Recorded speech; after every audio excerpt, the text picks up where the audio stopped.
Hello，大家好啊！因為龍樹亮嘅漫畫《我看見的未來》實在太 hit 啦，咁我都順應個潮流問一下塔羅牌，究竟日本7月會唔會發生大地震呢？ Mystic Moon, awaken your inner light。咁而我得到嘅塔羅牌就係權杖王牌。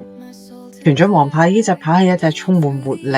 爆發力同埋新開始嘅牌，代表能量釋放啦、動能啦、啟動某件事啦。呢隻牌通常象徵新嘅機會、計劃嘅開始、強而有力嘅能量湧現。咁如果你話擺喺自然現象嘅問題上邊呢，權杖王牌可以象徵突然嘅變化、能量嘅爆發、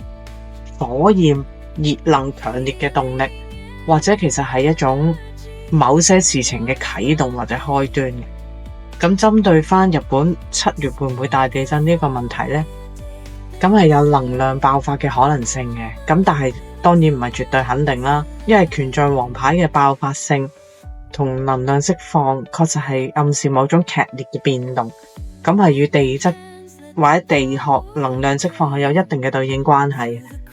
但同時權杖王牌嘅係象徵住一種啟動啦、開始啦，可能係地震活動開始增加嘅信號，但未必代表真係會一個好極端嘅大地震，亦都可能係關火山活動嘅事，因為由於權杖象徵住火元素，咁亦都可能係同火山活動啊、地熱有啲異常，可能都有關係嘅。日本本身係位於環太平洋地震帶，火山活動同地震根本都係息息相關，因此呢個可能係代表火山活躍、地震頻率增加，但唔一定係毀滅性嘅大地震。